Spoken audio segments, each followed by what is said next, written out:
بسم الله الرحمن الرحيم. الحمد لله رب العالمين الرحمن الرحيم مالك يوم الدين، ونشهد أن لا إله إلا الله، ونشهد أن سيدنا ومولانا محمدًا عبده ورسوله أرسله إلى الناس كافة بشيرا ونذيرا.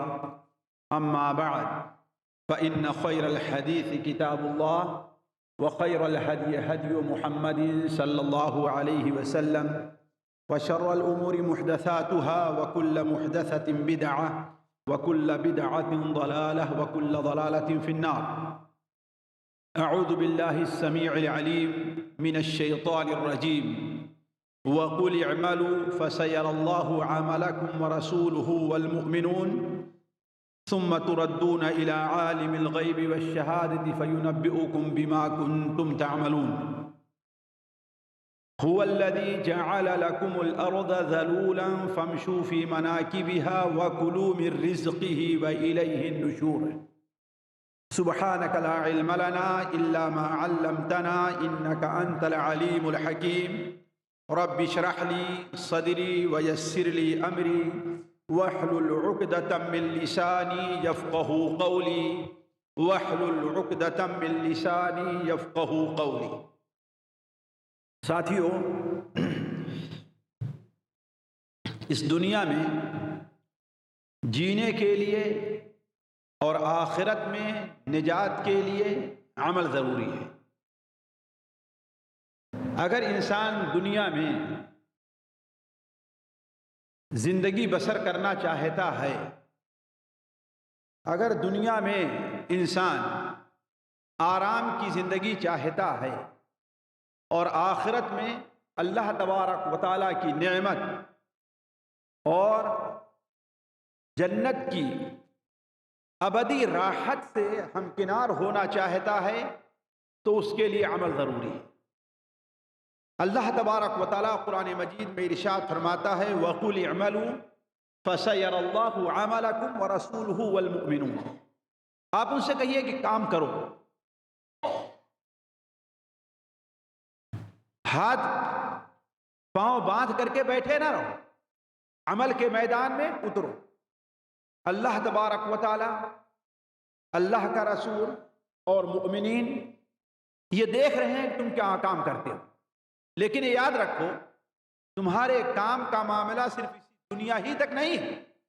جو کچھ تم یہ کر رہے ہو وہ سارا کا سارا عمل لے کر کے ستردون الی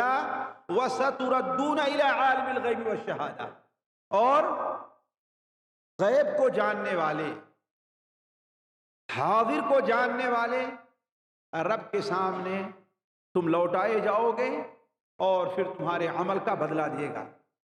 مفسرین کہتے ہیں کہ یہاں عمل سے دونوں عمل مراد، دینی عمل بھی اور دنیا کا عمل بھی. گویا ایک مومن کو دعوت دی جا رہی کہ وہ کام کرے، ہاتھ اور پیر باندھ کر کے بیٹھا نہ رہے، اسے عمل کرنا.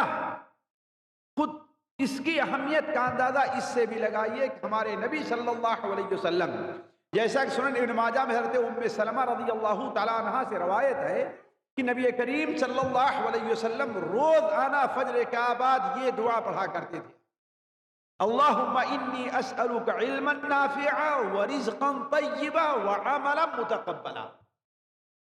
اے اللہ تعالیٰ، ہم آپ سے پاک روزی کا، ہم آپ سے حلال روزی، ہم آپ سے نفع بخش علم اور ایسے عمل کا سوال کرتے ہیں جو عمل ہمیں جو ہمارا عمل آپ قبول فرمائیں. تو ہر انسان کو عمل کرنے کا حکم ہے، اور اسلام صرف حکم ہی نہیں دیتا بلکہ اس کے ساتھ ساتھ اس کی بڑی اہمیت بیان فرماتا ہے. اللہ تبارک و تعالی قرآن مجید میں ایک سے زائد جگہ ہمیں اور آپ کو عمل کی ترغیب دیتا ہے. هو الذی جعل لکم الارض ذلولا. اللہ ہی کی ذات ہے کہ اس نے زمین کو تمہارے لیے نرم بنایا، تابع بنایا. تم زمین میں جیسے چلنا چاہو، جیسے کام کرنا چاہو، زمین کبھی انکار نہیں کرے گی۔ زمین پہ 1 منزلہ بلڈنگ کھڑی کرنا چاہو، 200 منزلہ بلڈنگ کھڑی کرنا چاہو، زمین کبھی انکار نہیں کرے گی۔ زمین میں جیسے تم چلنا چاہو، مشرق کی طرف ہے، مغرب کی طرف ہے، شمال جنوب جہاں بھی ہے، جہاں اس طبعی زمین ہے، آپ کو زمین چلنے سے روکے گی نہیں۔ لیکن یہ تمہارا زمین میں چلنا پھرنا عمل کیا ہونا چاہیے؟ کسی مقصد کے لیے ہونا چاہیے۔ هو الذی جعل لکم الارض ذلولا فامشوا فی مناکبہا، لہذا زمین کے اطراف میں نکل جاؤ، ہاتھ پیر باندھ کر کے، ہاتھ پیر دھو کر کے ایک گوشے میں خانقاہ میں بیٹھے نہ رہو، نکلو اللہ کی زمین میں۔ وَكُلُوا مِن رِزْقِهِ، اور اللہ تبارک و تعالیٰ کا دیا ہوا رزق تلاش کرو اور اسے کھاؤ۔ حتیٰ کہ جمعہ کی نماز کے بعد، ظاہر بات جب جمعہ کی اذان کا وقت ہوتا ہے تو اس وقت خرید و فروخت قطعاً منع۔ یہ ہمارے یہاں بہت بڑی غلطی ہے مسلمانوں کی، اللہ کی حدود کو پامال کیا جا رہا ہے کہ جمعہ کی اذان ہوتی اور دکانیں مسلمان کھولے رکھتے، چاہے مسلم ممالک ہیں یا غیر مسلم ممالک ہیں۔ اس سعودیہ کو چھوڑ کر کے تقریباً پوری جگہ میں آپ دیکھ لیے دنیا میں جمعہ کی اذان ہوتی ہے، خطیب خطبہ دے رہا ہے اور ہم بیع و شراء کے اندر مشغول ہیں، جبکہ یہ قطعاً ناجائز اور حرام۔ یا ایھا الذین آمنوا اذا نودی للصلاۃ من یوم الجمعہ فسعوا الی ذکر اللہ، اللہ کے ذکر کی طرف دوڑ کر کے آؤ، وذروا البیع، اور خرید و فروخت چھوڑ دو۔ صرف خرید و فروخت ہی نہیں، اگر تم کھیتی کے کام میں مشغول ہو وہ بھی چھوڑ، اگر تم اپنے آفس میں بیٹھے ہوئے اسے بھی چھوڑ دو۔ تمہارے لیے اذان ہو جانے کے بعد کوئی کام کرنا جائز نہیں، کوئی بھی کام تمہارے لیے اب جائز نہیں رہ گیا، حرام ہو گیا۔ بلکہ بہت سے علماء کے نزدیک، اس میں علماء حنابلہ ہیں، وہ یہ بھی کہتے ہیں کہ اس وقت اگر کوئی آدمی کوئی چیز بیچتا ہے تو وہ بے منعقد ہوگی ہی نہیں، وہ بے منعقد نہیں ہوگی۔ اگر کوئی آدمی جمعہ کا وقت ہو جانے کے بعد سفر کرتا ہے تو اس کا سفر جائز ہی نہیں ہوگا اور اسے قصر نماز کا اختیار بھی نہیں رہے گا، اس لیے کہ ناجائز سفر۔ یہ اہمیت ہے ساتھیوں۔ لیکن جیسے ہی جمعہ ختم ہو جائے، اللہ تعالیٰ کیا فرماتا ہے؟ فَإِذَا قُضِيَتِ الصَّلَاةُ فَانتَشِرُوا فِي الْأَرْضِ وَابْتَغُوا مِن فَضْلِ اللَّهِ، نماز ختم ہو گئی، اب تم پھیل جاؤ اللہ کی زمین میں، نکل جاؤ اللہ کی زمین میں۔ وَابْتَغُوا مِن فَضْلِ اللَّهِ، اللہ کا فضل ہے جو روزی کی شکل میں اللہ نے دیا ہے تمہیں، اسے تم تلاش کرو، تجارت میں بھی لگ جاؤ، زراعت میں بھی لگ جاؤ، سارے کام میں لگ جاؤ، کوئی رکاوٹ نہیں ہے۔ اور اللہ کے رسول صلی اللہ علیہ وسلم نے بھی عمل پر جس قدر ابھارا ہے، بدقسمتی سے مسلمانوں کا ایک طبقہ اسی قدر عمل سے دور ہوتا جا رہا ہے۔ وہ دین اسی کو سمجھے ہوئے ہے کہ کسی گوشے میں بیٹھ کر کے اللہ اللہ کرتے رہو، یہ بہت بڑی کامیابی ہے۔ اور ہم بھی، ہماری بیوقوفی ہے کہ ایک ایسا آدمی جو کوئی کام نہیں کرتا، مسجد میں بیٹھا رہتا ہے، اپنا گھر آیا گیا، ہم کہتے ہیں بڑا نیک آدمی۔ وہ نیک نہیں ہے، وہ شریعت سے مخالفت کر رہا ہے۔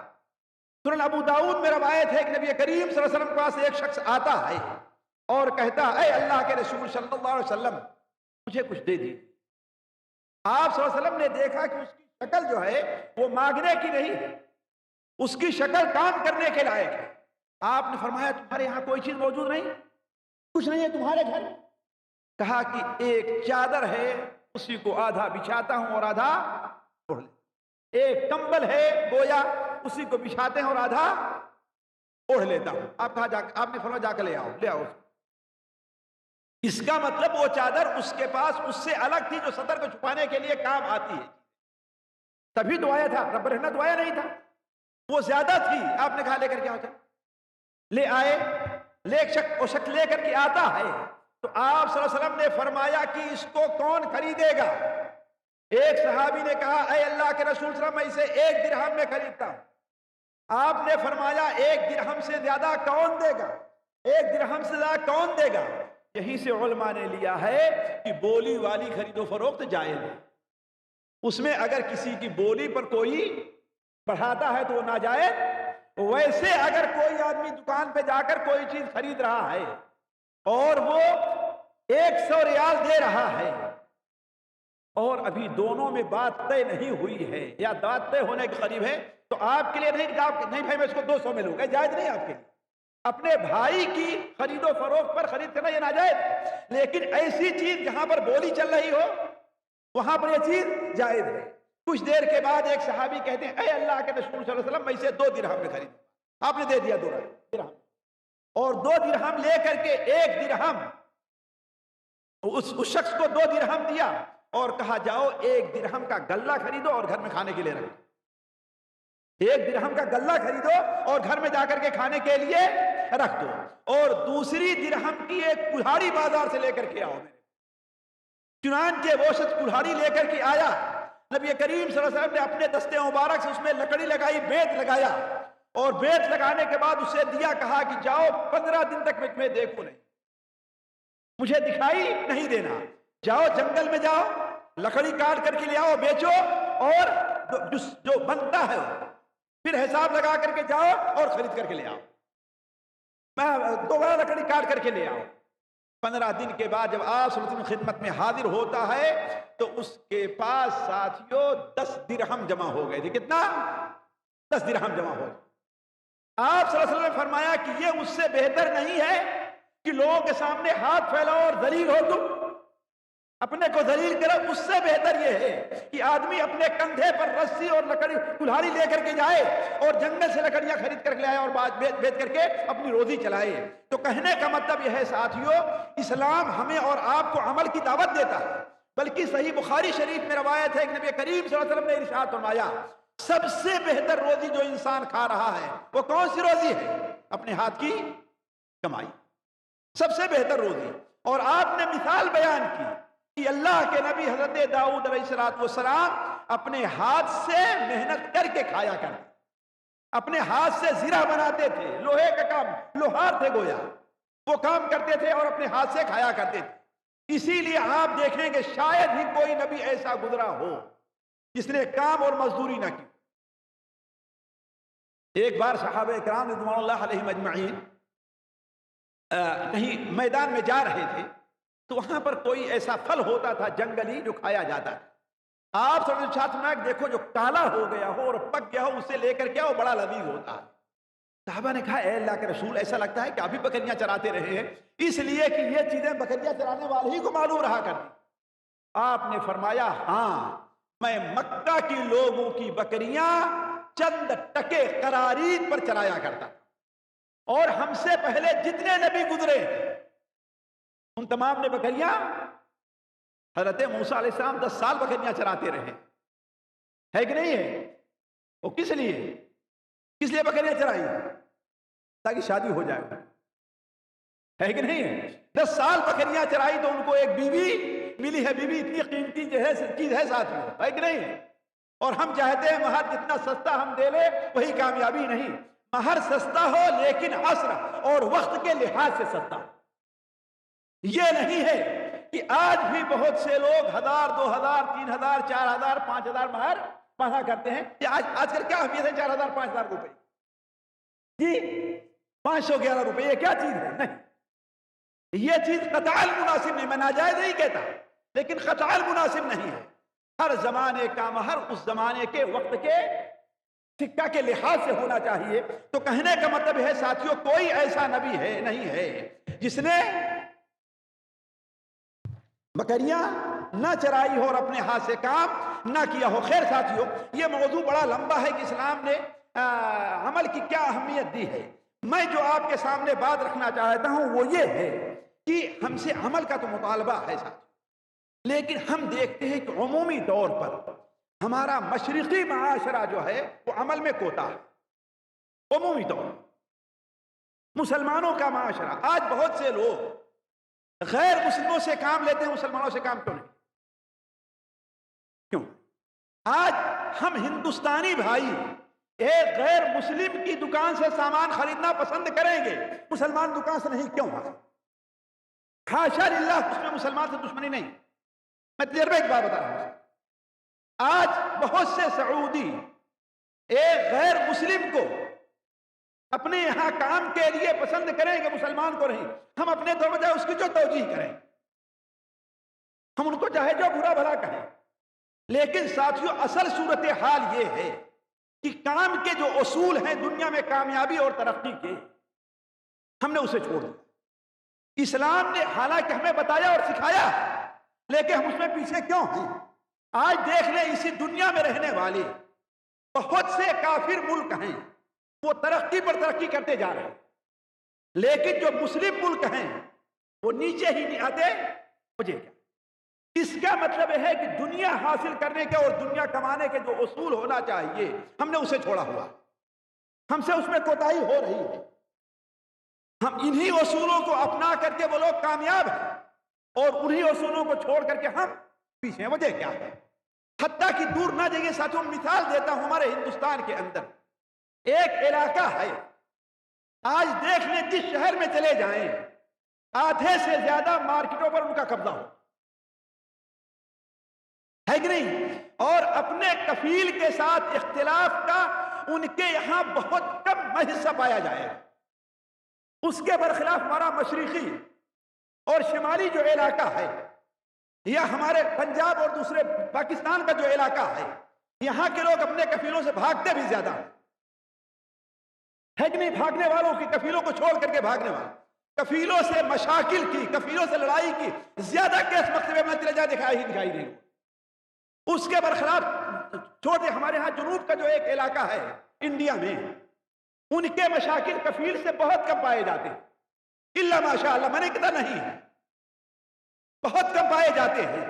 اور ان میں سے ہم نے ایک نہیں دو نہیں کتنوں کو دیکھا ہے سعودیہ میں فیملی ڈرائیور کے ویزے پر آئے ہیں آج سے 20 سال 25 سال پہلے، اور آج ان کی دکان اس شہر میں لاکھوں کی. اس کے برخلاف ہمارے لوگ ان کے مقابلے میں کیا ہیں؟ کم. اس کا مطلب ساتھیوں کہیں خلل ضرور ہے ہمارے یہاں.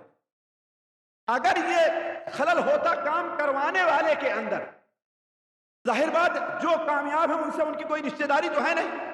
اس دنیا میں کسی کو کسی کی نیشنلٹی، کسی کی شہریت، کسی کا چاند پیارا نہیں ہے، ہر انسان کو اس کا کام پیارا. اللہ تعالیٰ نے دنیا میں ترقی کرنے کے لیے اصول رکھے ہیں. جو انسان، جو قوم اس اصول کو اپناتی ہے وہ قوم کامیاب ہوتی ہے، اور جو قوم اصول کو اپناتی نہیں وہ قوم کامیاب نہیں ہوتی.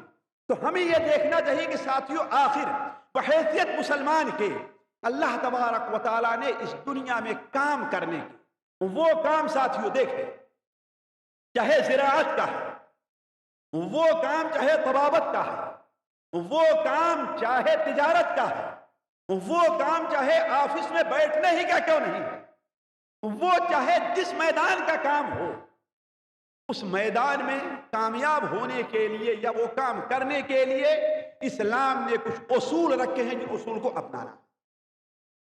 اور یہ موضوع ساتھیوں بڑا لمبا ہے. کل شام کو ہم نے آزمایا کہ اگر اس پر مختصر طور بیان ہوتا رہے تو کم سے کم 2-3 درس کی ضرورت ہے، لیکن چونکہ ہم لوگوں کے پاس اتنا وقت نہیں، لہذا اختصار کے ساتھ ٹو دی پوائنٹ میں چند اشارے کرتے چلوں گا. ساتھیوں پہلی چیز، پہلا اصول جسے ہر مسلمان کو اپنانا چاہیے وہ کیا ہے؟ نیت اس کی درست. اس کی نیت کیا ہو؟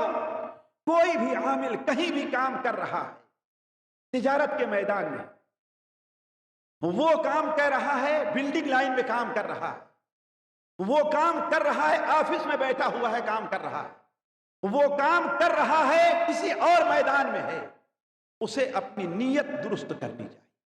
نیت کے درست ہونے کا معنی کیا ہے ساتھیوں؟ پہلی چیز یہ ہے کہ وہ حلال کمائی کی نیت رکھے، حرام کمائی کی نیت نہیں رکھے. دوسری چیز یہ ہے کہ ہم یہ کام اس لیے کر رہے ہیں کہ یہ اللہ تبارک و تعالیٰ کا حکم ہے، اللہ نے ہمیں روزی حاصل کرنے کے لیے کہا ہے، کچھ ہمارے بچے ہیں جن کی ذمہ داری اللہ نے ہمارے اوپر رکھی. تیسری چیز یہ ہونی چاہیے کہ ہم اگر کسی کو بھی اپنے اہل و عیال کو اگر کھلاتے ہیں، ذرا سوچیں گے، ایک کپڑا پہناتے ہیں، تو اسلام نے تو یہاں تک رکھا ہے کہ جو لقمہ انسان اپنی بیوی کے منہ میں ڈالتا ہے اللہ تعالیٰ اس پر بھی اس کو اجر۔ ساتھیوں اس کا فائدہ کیا ہوگا؟ اس کا فائدہ یہ ہوگا کہ ہمارا جی کام میں لگے گا، ہمارا جی کام میں لگے گا، اور ہم اس کام کو اچھے اور بہترین انداز میں کرنا چاہیں گے۔ ہم اس کام کو اپنے اوپر جتنا ہمارے اوپر فرض ہے اس سے زیادہ کرنا چاہیں گے۔ مثال کے طور پر ساتھیوں، ایک ٹیچر استاد وہ یہ بنا لے کہ میں یہ سوچ لے کہ میں ایک بچے کو پڑھا رہا ہوں، اسے ہم معاشرے کا، اپنی قوم کا، اپنی جماعت کا ایک بہترین فرد بنانا میں چاہتا ہوں، تاکہ یہ بچہ ہماری قوم کے لیے مفید ثابت ہو، ہماری قوم کے لیے فائدہ مند ثابت ہو۔ اگر ڈاکٹر بنے تو ہماری قوم میں بہت سے لوگ مجبور بھی ہوں گے، ہو سکتا ہے اگر ان کا علاج وہ سستے میں کر دیا یا مفت میں کر دیا تو اس کا اجر جہاں اس کو ملے گا وہاں ہمیں بھی ملنے والا ہے۔ اگر ہم اسے انجینئر بنا رہے ہیں، اگر وہ کسی مسجد کی پلاننگ کرتا ہے، کسی نیک آدمی کا گھر بناتا ہے، تو اس مسجد میں جب تک اللہ تعالیٰ کا ذکر ہوتا رہے گا اس کا اجر اور ثواب ہمیں بھی ملتا رہے گا۔ اس گھر میں جو نیک آدمی کا گھر ہوگا، اس گھر میں جب اس کے چھوٹے چھوٹے بچے، معصوم بچے اس گھر کے سائے میں جب آرام حاصل کریں گے تو اس کا اجر اللہ تعالیٰ ہمیں بھی دے گا۔ ایک بجلی کا کام کرنے والا ہے، ایک گھر میں جاتا اے سی لگانے کے لیے، وہ یہ سوچے کہ میں اے سی لگا رہا ہوں، ہمیں اس کے بدلے پیسہ تو لے رہا ہی ہے، لیکن انسان اپنی نیت درست کر لے کہ جب تک چھوٹے چھوٹے معصوم بچے اور عورتیں اس اے سی کے ہوا میں بیٹھے گی، اللہ کا شکر ادا کریں گی، تو ان کو جو آرام ملے گا اس کا ہمیں بھی ملنے والا۔ ساتھیوں یہ ہے جسے ہمیں تعلیم دے رہا ہے اور اس کو ہم چھوڑے ہوئے۔ ہم یہ سمجھتے ہیں کہ ہمیں صرف زبردستی کام کرنا ہے، بس ہمیں ڈیوٹی دینا ہے بس۔ ساتھیوں ڈیوٹی برائے ڈیوٹی کے اسلام قائل نہیں ہے، اس لیے جب آپ یہ سوچیں گے تو اگر کوئی نگرانی کرنے والا ہوگا تو آپ کام بڑی اچھی طرح سے کریں گے، اور اگر نگرانی ہے تو کام اچھی طرح سے، اور آپ اتنا ہی کام کرنا چاہیں گے جتنا آپ کے اوپر فرض ہوگا، جتنے کے لیے مجبور ہوں گے آپ۔ تو انسان سب سے اہم یہ ہے کہ انسان کیا کرے ساتھیوں، اپنی نیت کو درست رکھے اور اس کو سوچے کہ ہمارے نبی صلی اللہ علیہ وسلم نے ارشاد فرماتا ہے، جو ہمارے بھائی یہاں کسی مدرسے میں کام کر رہے ہوں ذرا سوچیں، نبی صلی اللہ علیہ وسلم نے ارشاد فرمایا کہ جو انسان کوئی درخت لگاتا ہے، کوئی درخت لگاتا ہے، اس درخت سے کوئی چڑیا، کوئی انسان، کوئی جانور جو بھی فائدہ حاصل کرتا ہے، اللہ تعالیٰ اس کے نام اعمال میں اس کا اجر لکھتا جائے۔ یہ میرا کہنا نہیں ساتھی، کس کا کہنا ہے؟ اللہ کے رسول صلی اللہ علیہ وسلم۔ ذرا سوچیں آپ، اگر انسان یہ سوچ لے گا تو اسے درخت لگانے میں کیا ہوگا؟ خواہش پیدا ہوگی۔ اگر ایک کا مطالبہ ہے 2 لگانا چاہے گا، وہ ہے نا؟ صحیح کہ نہیں صحیح؟ 2 کا مطالبہ ہے 3 لگانا چاہے گا، کیوں؟ اس لیے کہ وہ یہ چاہے گا کہ اس کے نامہ اعمال میں زیادہ سے زیادہ اجر لکھا جائے۔ ما من مسلم یغرس غرسا، کوئی بھی مسلمان جب کوئی درخت لگاتا ہے، او یزرع زرعا، یا کوئی کھیتی کرتا ہے، فیاکل منہ طیر او انسان او بہیمۃ الا کان لہ صدقہ، جو مسلمان کوئی درخت لگاتا ہے یا کوئی بیج اگاتا ہے، اس درخت سے کوئی چڑیا کھاتی ہے، کوئی انسان کھاتا ہے یا کوئی جانور کھاتا ہے، تو ہر چڑیے، ہر انسان اور ہر جانور کے بدلے اس کے نامہ اعمال میں ایک ایک صدقہ لکھا جاتا ہے۔ ذرا سوچیں ساتھیوں، آپ چھوڑ دیں، آپ چھوڑیں اس کو۔ ایک ہم نے آزمایا ہے ساتھیوں، ایک پالک آپ لگا بیج ڈال دیں، ایک پالک کا بیج ڈالیں آپ، آیا اس سے چڑیا چگے گی نہیں چگے گی؟ ایک پالک کے بیج سے اگر 10 چڑیوں نے چگا ہے ساتھیوں تو آپ کو 10 بار صدقہ کرنے کا ثواب ملے۔ ساتھیوں یہ موضوع بڑا لمبا ہے، اس کو طول نہیں دینا چاہتا، تو کہنے کا مطلب ہے کہ انسان کیا کرے، اپنی نیت کو درست کرے۔ امام طبرانی رحمہ اللہ اپنی کتاب طبرانی اوسط میں طبرانی صغیر میں، طبرانی کبیر، تینوں کتابوں میں حضرت کعب بن عجرہ سے نقل کرتے ہیں کہ نبی کریم صلی اللہ علیہ وسلم ایک مجلس میں بیٹھے ہوئے تھے، ادھر سے ایک شخص کا گزر ہوتا ہے جو نہایت ہی تندرست تھا ماشاءاللہ، اور بڑا نشیط تھا۔ یہ دونوں چیزیں کسی انسان کے اندر جمع ہو جائیں تو کام کیسا اچھا کرے گا؟ ایک طاقت بھی اس کے پاس ہو اور کام کرنے میں بڑا چست اور تیز بھی ہو انسان۔ اس لیے ایک بسا اوقات ایک انسان بڑا تیز ہوتا ہے کام کرنے میں، لیکن کمزور جسم کا ہوتا ہے، تھوڑی دیر کام کیا اور تھک کر کے بیٹھ جاتا ہے۔ ایک آدمی بڑا تندرست رہتا ہے لیکن کام کرنے میں بڑا کاہل ہے، اس کا جی نہیں کہتا کام کرنے کے لیے، جبکہ یہ دونوں صفتیں اس کے اندر جمع تھی۔ وہ تندرست بھی تھا ماشاءاللہ اور بڑا ہی چست اور تیز بھی تھا۔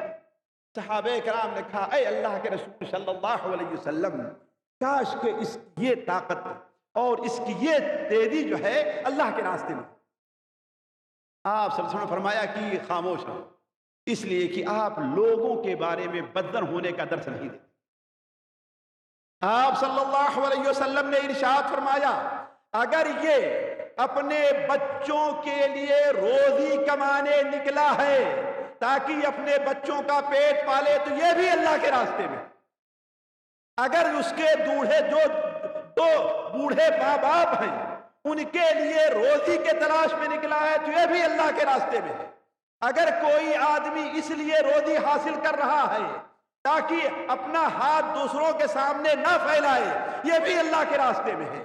لیکن اگر کوئی انسان ریا اور فخر کے طور پر کماتا ہے کہ ہاں ہم کمائیں تاکہ خوب اچھی گاڑی لے لیں، ہم کمائیں تاکہ خوب اچھا مکان بنا لیں، ہم کمائیں تاکہ ہم بھی لوگوں کے طریقے سے اچھے اچھے کپڑے پہنیں، ہمیں لوگ کہیں کہ اس کے پاس بھی دیکھو اتنا مال ہے، تو یہ شیطان کے راستے۔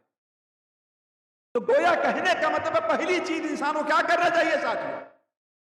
اپنی نیت کو کوئی بھی کام کرنے والے، اور آج ساتھیوں برا نہ مانیں گے، ہم چاہے دعات، ہم چاہے ٹیچرز اور پروفیسر حضرات، ہم چاہے عمال ہوں، ان کے اندر سے یہ چیز، ہم تقریر کرنے شوق سے وہیں جائیں گے جہاں ہمیں زیادہ ہماری اہو بھگت ہو، ہے کہ نہیں؟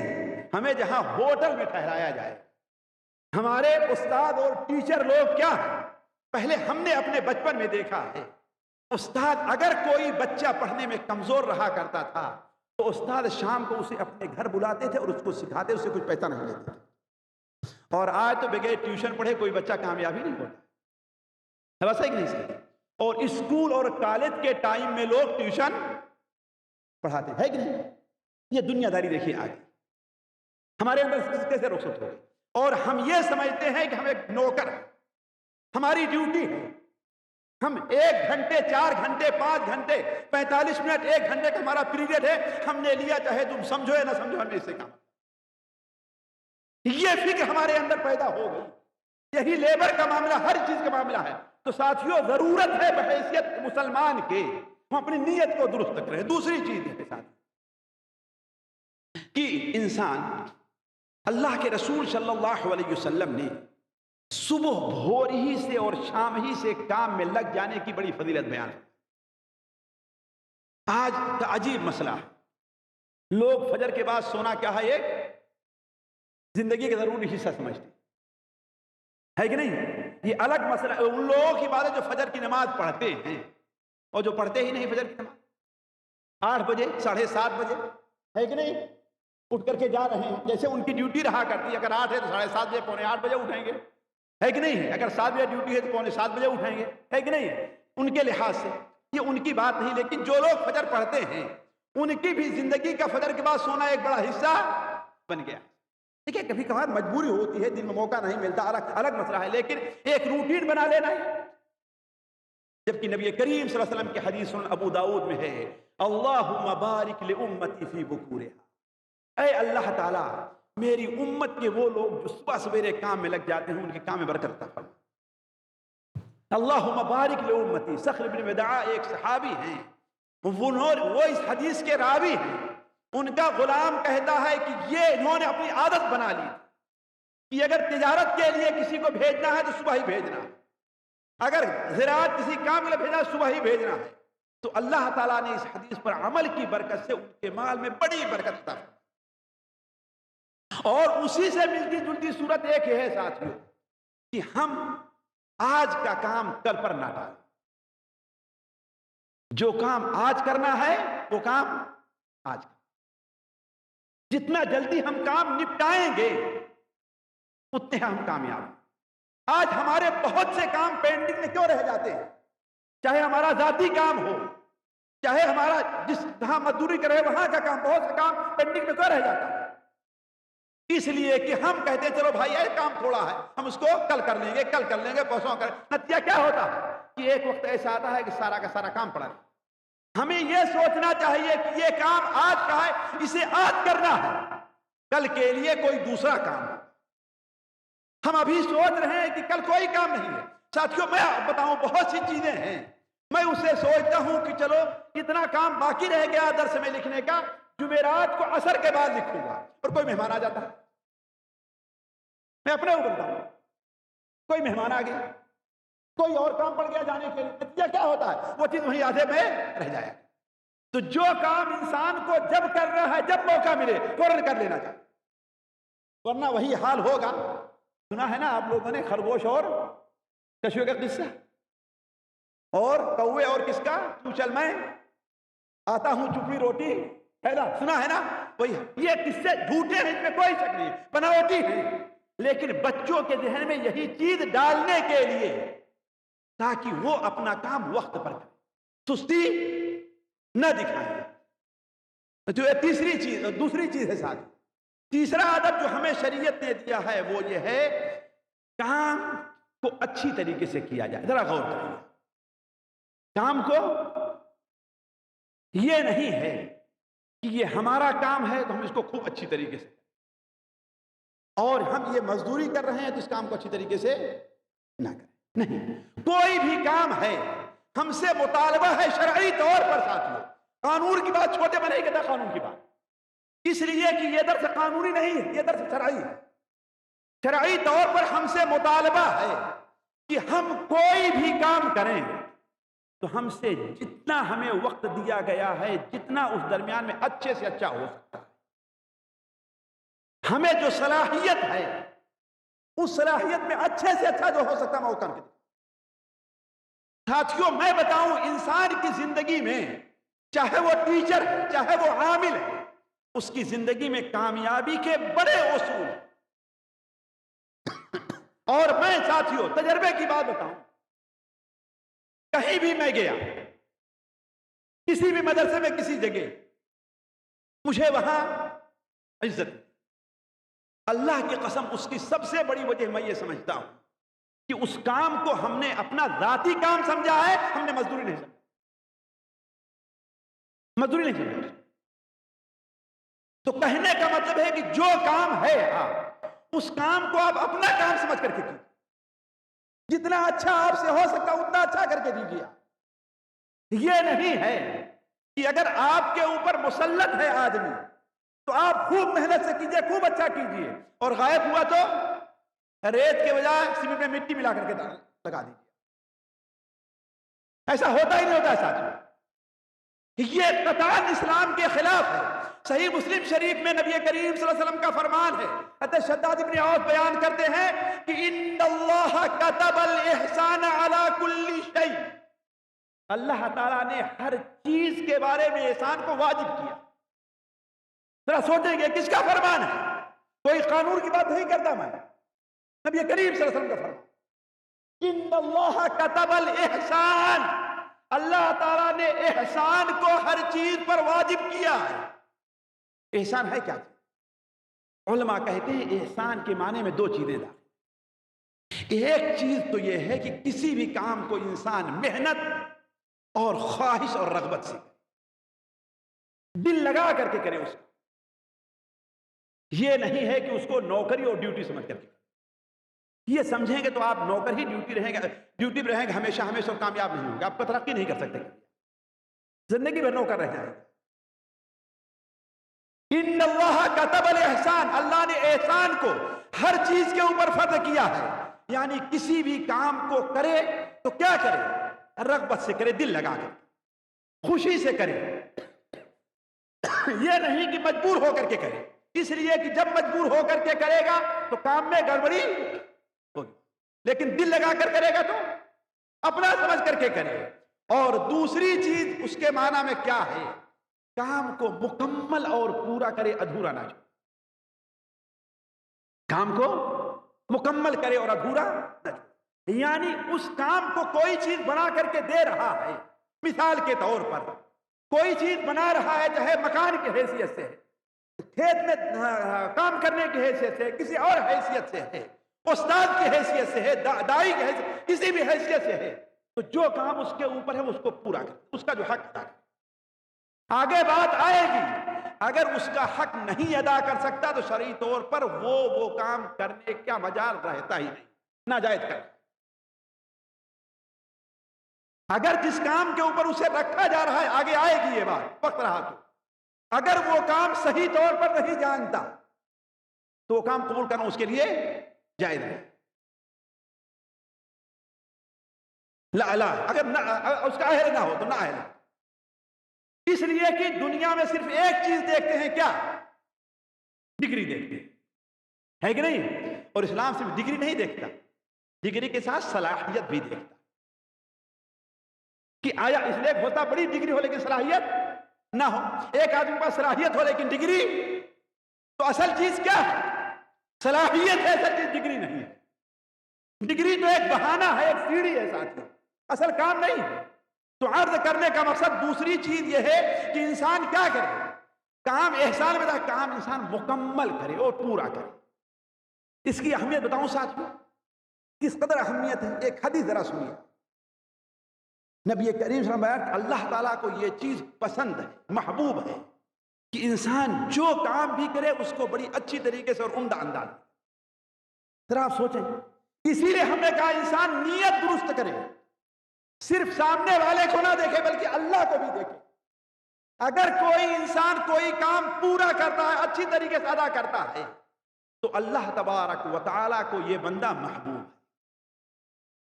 امام بیہقی رحمہ اللہ کی شعب الایمان میں ایک صحابی ہیں کلیب، عاصم ابن کلیب، نہیں تابعی ہیں، عاصم ابن کلیب ابن شہاب، وہ کہتے ہیں کہ میرے باپ کلیب ابن شہاب نے بیان کیا کہ میں اپنے باپ یعنی شہاب کے ساتھ نبی کریم صلی اللہ علیہ وسلم کی خدمت میں حاضر ہوا، اور اس وقت میری عمر اتنی تھی کہ میں سب کچھ سمجھتا تھا، یعنی کوئی یہ نہ کہے کہ ہم نے آپ کی بات کو سمجھا نہیں، میں سمجھتا تھا۔ کہا میں نبی صلی اللہ علیہ وسلم کی خدمت میں ہم اور ہمارے والد اس وقت پہنچے کہ آپ صلی اللہ علیہ وسلم ایک جنازے میں تشریف لے جائیں، تو ہم بھی آپ کے ساتھ جنازے میں ہو جائیں۔ ہم جب قبرستان پہنچے تو قبر ابھی تیار نہیں، ابھی قبر تیار نہیں تھی۔ نبی کریم صلی اللہ علیہ وسلم قبر کے اوپر کھڑے ہوئے اور جو قبر کھودے تو ان سے کہا ذرا ادھر تھوڑا برابر کرو، ادھر کی مٹی ہٹاؤ، ادھر ذرا سیدھا کر دو، ادھر۔ لوگوں نے کہا کہ ہم نے یہ سمجھا گویا یہ بھی ایک سنت ہے کہ گویا آپ میٹر سے لے کر کے انچی ٹیپ لے کر کے، ہے نا، اور وہ میسن لوگ کون سا لیتے ہیں وزن برابر کرنے کے لیے، جی لیول کرنے کے لیے، وہ لے کر کے سب کرنا پڑے گا، اسی لیے کہ آپ کہتے ہیں ہاں ادھر سے برابر کرو، ادھر سے مٹی نکالو، ادھر سے کم کرو، عجیب۔ پھر آخر میں آپ کیا بیان فرمایا؟ سر یہ ذرا غور کریں گے، آپ نے کیا بیان فرمایا؟ کہا کہ لوگوں یہ دیکھو، اس سے میت کا کوئی فائدہ نہیں، خبر جیسی رہے گی میت کے لیے ایک ہی، سیدھی رہے یا ٹیڑھی رہے، اس سے میت کا کوئی فائدہ نہیں، لیکن اللہ تبارک و تعالیٰ کو یہ چیز پسند ہے کہ بندہ کوئی کام کرے تو اس کو اچھی طریقے سے کرے۔ کوئی بھی کام بندہ کرے تو اللہ کو یہ پسند ہے، کیسا کرے؟ وہ اچھی طریقے سے کرے۔ یہ اصول ساتھیوں آپ اپنائیں، کوئی بھی کام آپ کر رہے ہیں تو اس کو مکمل اور پورا کرنے کی کوشش کریں۔ چوتھا اصول یہ ہے، چوتھا ادب یہ ہے کام کرنے کا۔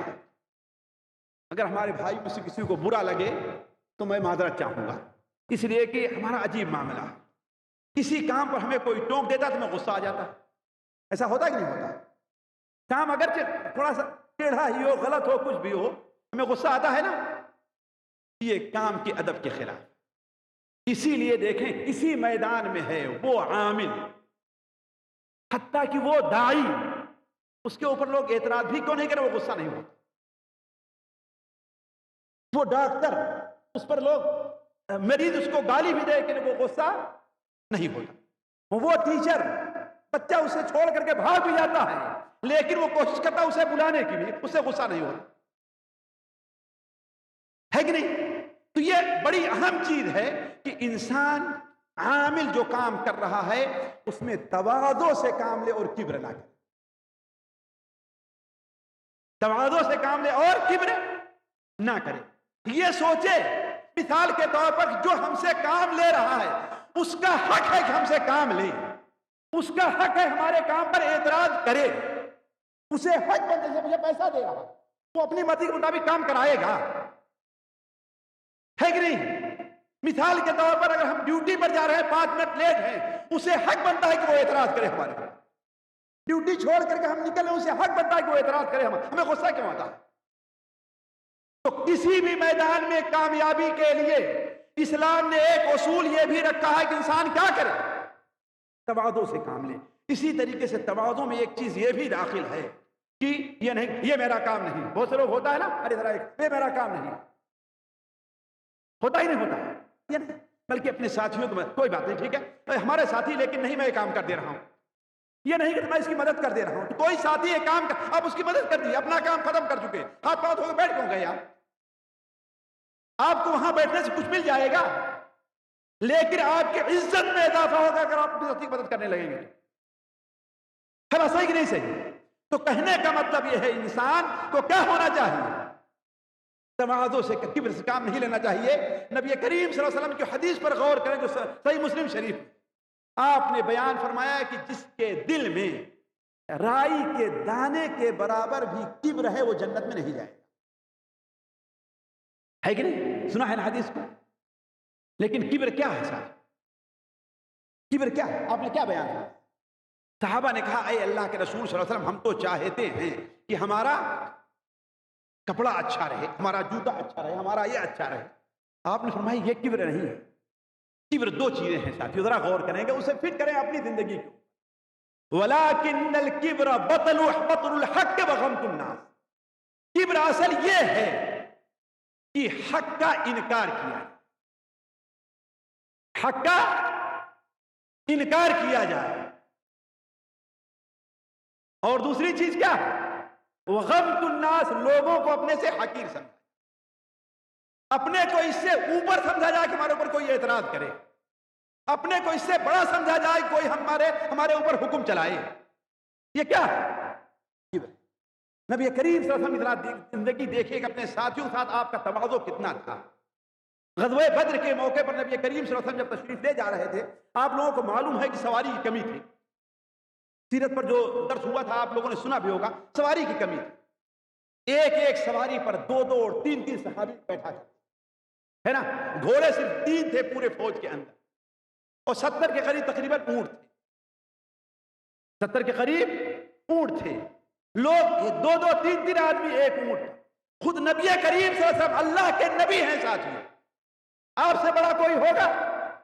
اللہ کے نبی ہیں. آپ نے بھی اپنا اتنا ہی مقام رکھا تھا جتنا تمام دوسرے فوجی. ایک اونٹ پر آپ نے ساتھ 2 آدمی کو اور لیے ہوئے تھے، 3 آدمی تھے. حضرت ابو لبابہ اور راستے میں ابو مرثد غنوی کو لیا تھا، اور حضرت علی اور تیسرے آپ. حضرت علی بیان فرماتے ہیں کہ جب اللہ کے رسول صلی اللہ علیہ وسلم کی باری آتی پیدل چلنے کے لیے تو ہم لوگ کیا کہتے ہیں کہ اللہ کے رسول صلی اللہ علیہ وسلم آپ سوار رہیے، ہم لوگ چل لیں گے. آپ کیا فرماتے کہ نہیں، نہ تو تم ہم سے زیادہ پیدل چلنے میں طاقتور ہو، جیسے تم چلو ہم بھی چل لیں گے، اور نہ تمہیں ہم سے زیادہ اجر چاہیے، ہمیں بھی اجر اللہ کے ہاں چاہیے. یہ دیکھیے ساتھیوں کے ساتھ تعاون، کہ اپنا پر نہیں ہے. تو عرض کرنے کا مقصد ہے ساتھیوں، چوتھی چیز یہ ہے کہ انسان کیا کرے، تعاون. اور پانچویں چیز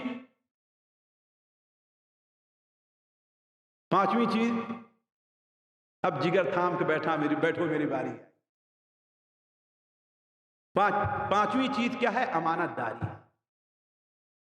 پانچویں چیز کیا ہے؟ کسی بھی کام میں امانت داری کو اللہ تعالیٰ نے امانت داری کا حکم دیا. یا ایھا الذین آمنوا ان اللہ یأمرکم ان تؤدوا الامانات الی اہلہا، اللہ تمہیں حکم دیتا ہے کہ تم امانت کو صاحب امانت کے سپرد کرو۔ آپ صلی اللہ علیہ وسلم کے ہر خطبے کے اندر آپ فرمایا کرتے تھے، احمد میں روایت ہے، لا ایمان لمن لا امانت، جو امانت سے کام لیتا اس کا ایمان، اور جو عہد کا پاس لوگ لحاظ نہیں کرتا وہ اس کا کوئی دین نہیں۔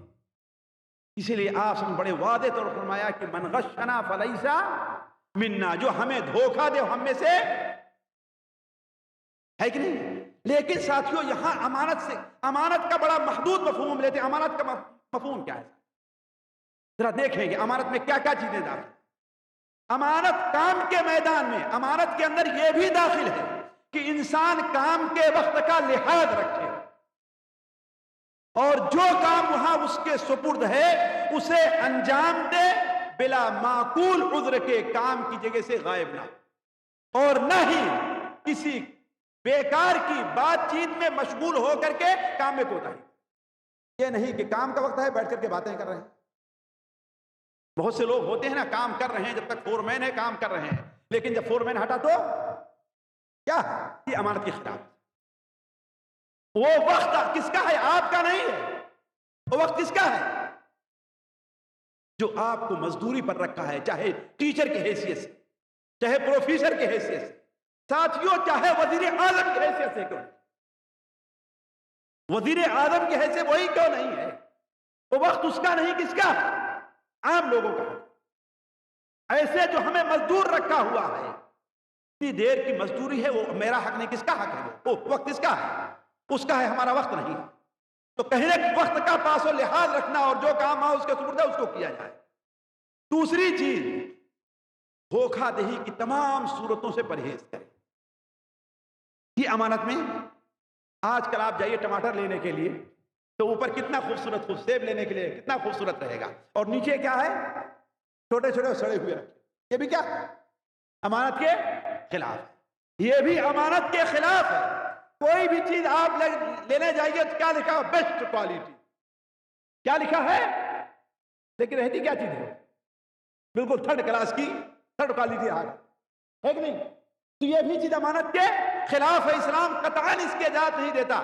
آپ لوگ بار بار وہ حدیث سنے ہوں گے کہ نبی کریم صلی اللہ علیہ وسلم ایک بار بازار میں گئے تو کیا دیکھا کہ ایک صاحب گیہوں بیچ رہے ہیں، غلہ بیچ رہے ہیں۔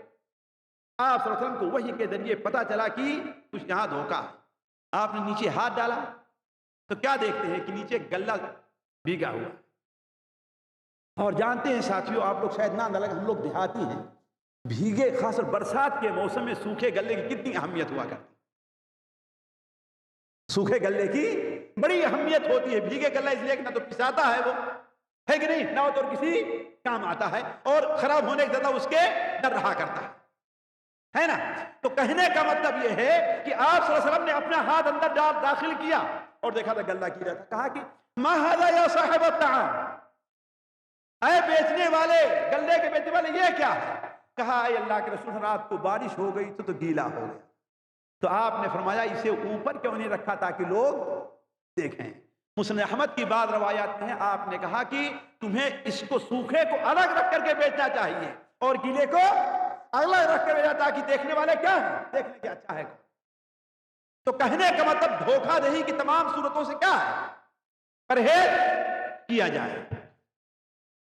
اور اس پر بھی غور کریں کہ یہ چیز بھی امانت کے خلاف ہے کہ اس وقت اور اس جگہ اپنے شخصی مفاد اور اپنے دوستوں اور ساتھیوں کے مفاد کو آگے نہ رکھیں۔ وہاں پر شخصی مفاد کی گنجائش نہیں۔ کیوں؟ اس لیے کہ وہ مثال ایک دکاندار ہے، ایک دکاندار ہے کہ نہیں، وہاں پر اگر آدمی اپنے چیزیں لے آ کر کے بیچ رہا ہے، آیا دکاندار نے اجازت دی ہے کہ نہیں؟ صاحب دکان نے اجازت دی کہ نہیں دی؟ اگر نہیں دی ہے تو آپ کو یہ اختیار نہیں کس جگہ کو اور اس وقت کو آپ نے شخصی مفاد کے لیے استعمال کیا۔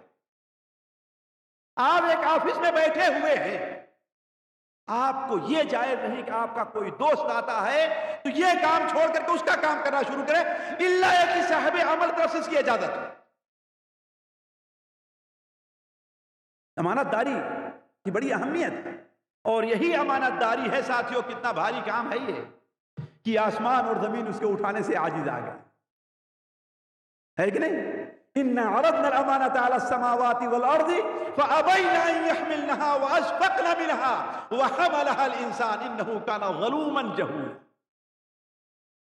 اس نے اس امانت کو اٹھا کر کے گویا اپنے اوپر ظلم کیا ہے، اور اس امانت کی حقیقت سے واقف نہیں تھا، اس لیے اس نے اس کو،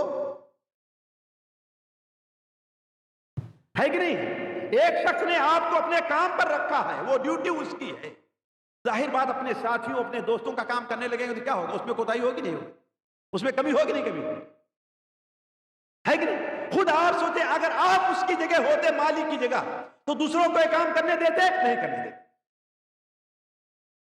تو کہنے کا مطلب اس وقت اور جگہ کو اپنے شخصی مفاد، اپنے ذاتی فائدے اور اپنے دوستوں اور ساتھیوں کے مفاد کے لیے اسے استعمال نہیں ہو۔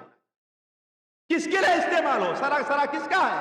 وہ وہاں جو چیز آپ بیچیں، جو کام بھی اس وقت میں کریں، وہ سارا کس کا ہونا چاہیے؟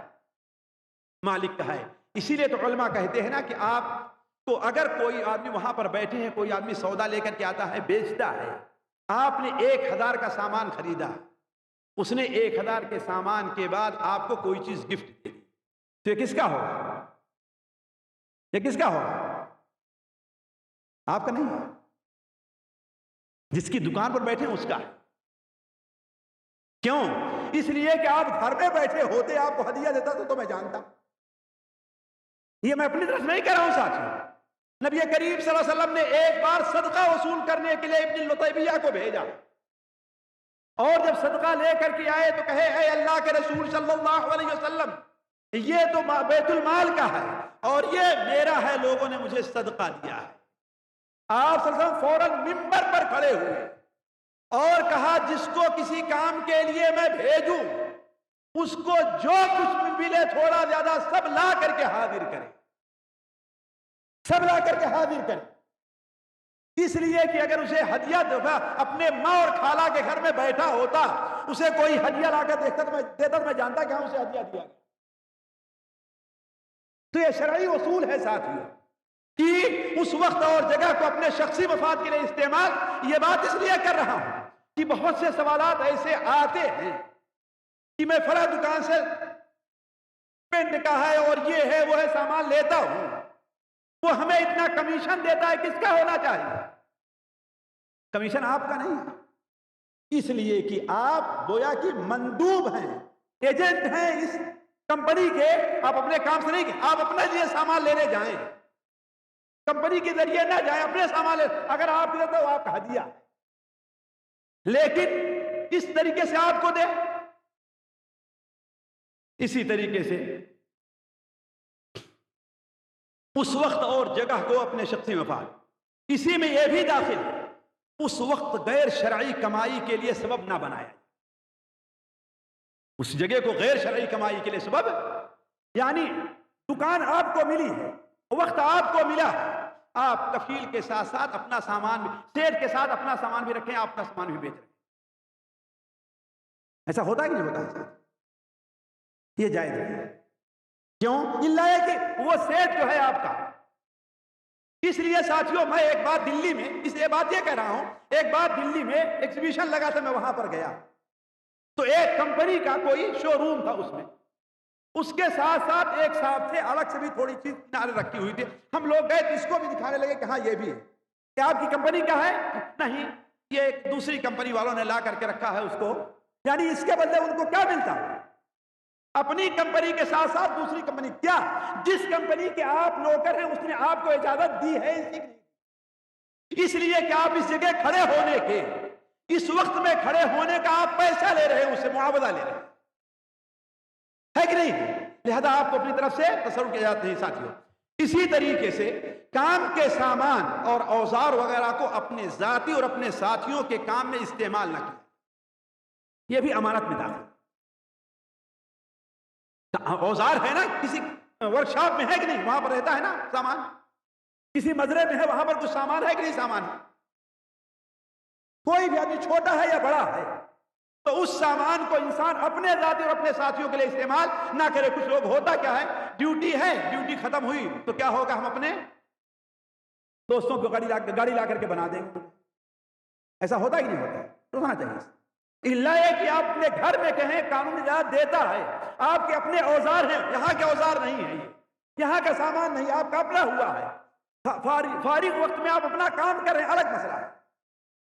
لیکن یہاں کے سامان کو، یہاں کے وقت کو، یہاں کے گڑھے کو، یہاں کی چیزوں کو استعمال کرنا ذاتی مصرف کے لیے جائز نہیں ہے. ساتھ ایک اور اہم چیز ہے ساتھیوں کہ کام کے راز کو چھپائے.